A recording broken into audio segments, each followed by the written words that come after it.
Hi and welcome back to another Amazon selling video. If you're new to my channel, my name is Nikki Kirk and I've been selling on Amazon doing retail arbitrage all from my fifth wheel RV all over the country. In today's video, I'm covering pricing strategies and what not to do, aka don't tank the price.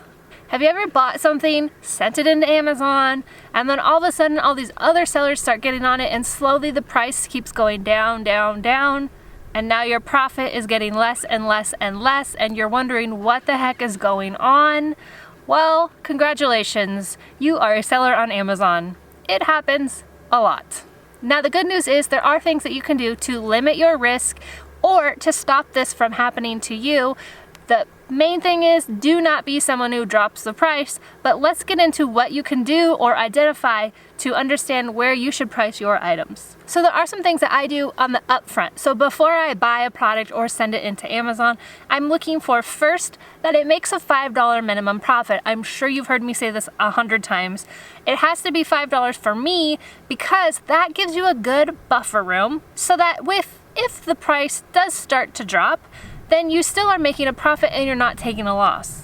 The second thing is that I price my item high when I send them in FBA. This means that I'm not just matching whatever the buy box is. Now, when I'm identifying if it makes $5 or not, that I'm using off the current buy box of when I scan it.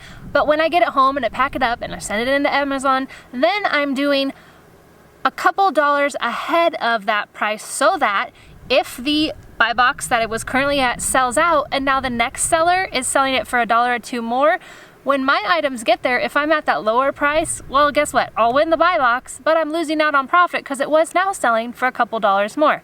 So I always price my items high when I send it into Amazon, allowing for that extra room that should the other sellers drop off, now I'm going to be priced higher and get more profit. Now I just do $1 or $2. It's really your call. You could price it real high if you want to, but I just do $2. The third thing I consider is where did I find it? Is it really easy to find? Is it a gated brand or category? If it's not gated, I found it at Walmart, it's a kitchen item and literally any seller can find that item, well guess what? Every seller is gonna find that item. Well, not every seller, but a lot of sellers are gonna find that item, and the ones who are inexperienced or just wanna make that quick turn, they're going to price it low and the price is gonna start dropping. So if you found it somewhere super easy, widely available, it's not gated in any way, anyone can find it, anyone can sell it, well then that's kind of an indicator that the price might drop. I always recommend doing your research on Keepa to make sure what is that price history over time. If it's been selling for $24 for 6 months, it's pretty easy to assume that it'll continue to sell for $24. If, however, you happen to scan it at a fluke high price, so maybe Amazon was selling it and they sold out and now it's going for $50, but normally it's $24. Now that is a fluke and it might not stay that high, especially if other sellers come on that were selling it low and they just replenished it. They could make their profit with it low. Those are all things you want to look into. So is the price consistent over time? Was Amazon selling it? Are they just sold out? All little flags that will tell you if the price is stable or not. Another thing to consider is the demand of the product. Now, demand is great, right? That means it's in high demand, the price is gonna go up. But the exact opposite actually happens when it first gets in demand. So when it's first in high demand, all of a sudden, all the other sellers are going to get it, and now you have those other sellers who just wanna flip it quickly and are pricing it lower. So you might actually see the price kind of come down a little at first, but if you were to hold out, it will go back up. Now, I'm talking about still before I even bought it, so if I see the price going down, then I'm not gonna buy it to begin with. But if I already have it and it's in high demand, just know that it will go down before it goes back up, because the more in demand it is, the more sellers are looking for it, the more they're gonna list it and flip it. It does eventually come back up, but that is one thing to consider about high demand products. Okay, so that perfectly leads me into the second part of my system of pricing. I've already bought it, I sent it in, and now all of a sudden Ricky comes on and cuts the price in half. Now what do? The first thing to note is don't panic. Don't just automatically match that price because you're like, oh no, I gotta move it. Don't do that. Do your research. What is the rank? If it's a really great rank, well then Ricky's gonna sell out. How many does Ricky have? If Ricky has 500, well, that kind of sucks and you have to consider more things. But if Ricky only has 1 or 2, again, let Ricky sell out. Now, this is my example, Ricky, for this reason. I scanned this product twice yesterday while I was out sourcing, and the first time it was $23.99, but then the second time I noticed it was $9.99. Why? Because Ricky came on the listing. Now, Ricky is a new seller, and I know this because when I looked in store, it says just launched next to his name or her name, whoever they are. It says just launched next to it. So I could safely assume that they are a new seller and either they don't know what they're doing or something might have happened. But what I also saw in the app is that all the other sellers are still at $23.99. So I actually bought this product because Ricky will probably be sold out by the time it gets there. And because all the other sellers are still priced high, that gives me hope that it will still be priced high enough. Now, why is Ricky priced so low? Well, it could be a variety of different things. Ricky could have got the product for 25 cents, and so he's like, yeah, I'm gonna make a profit at $9.99. I don't really care. Or Ricky could have priced it wrong in their managed inventory. They could have accidentally put $9.99, but what they really meant was $29.99. It could have just been a typo. Ricky could be a super experienced seller and have a deal with the brand or company to be buying it direct, and that would make it so they actually pay less upfront cost. Now, how you would know this is if the seller feedback is a lot, like it's in the thousands, that's usually an indicator that they are a professional seller selling a lot of products all the time. So if they got it for a good deal, possibly the company won't let them price it for higher. There's all these different things. Now, let's say Ricky got it for really cheap. If you ever feel bad about pricing it, matching what people are selling it on Amazon, please don't. You don't have to undercut or feel bad. People don't have to buy from you. It's all supply, demand, and the market. And if the market is saying it's this price, even though you're making $50 profit and you got it for $5, guess what?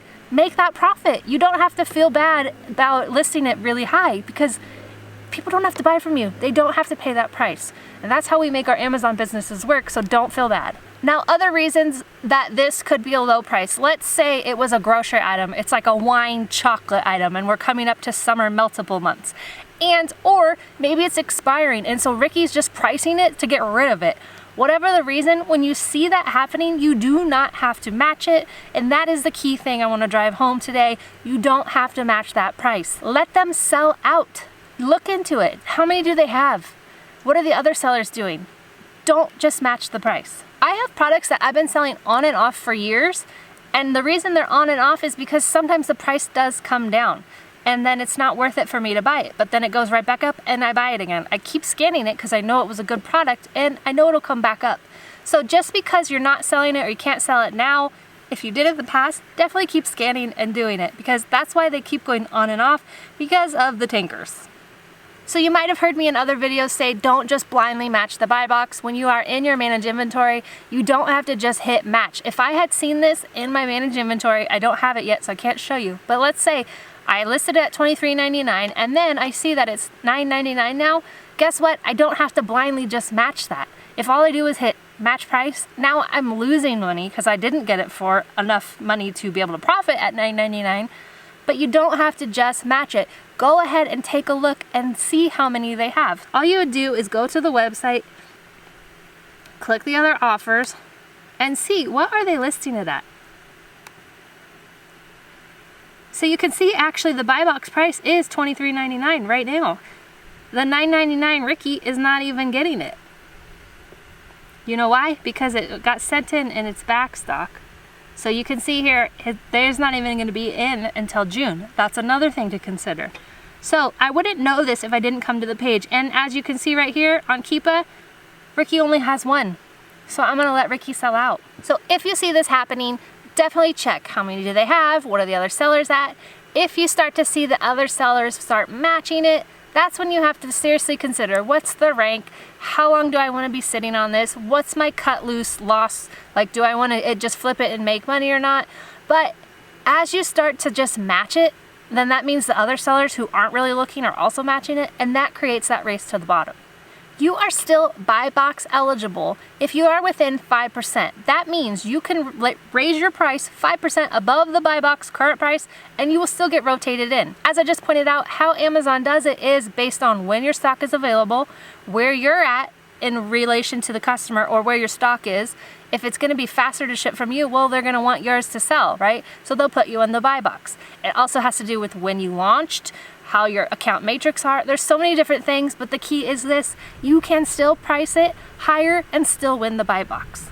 Don't be a price tanker. Don't just match the price. Do a little bit of research, and the more you do it, the more you will know just by looking at it. How, like, I can kind of know, like, right when I scanned it, I knew I wasn't even worried about Ricky, and I bought it anyways. So the more you can go and do it, the better it'll get, I promise you. So if you have an item that is tanking, don't just keep matching, don't lower. Don't think if you're a new seller you have to go below the buy box. You don't. You can go above it and still win the price.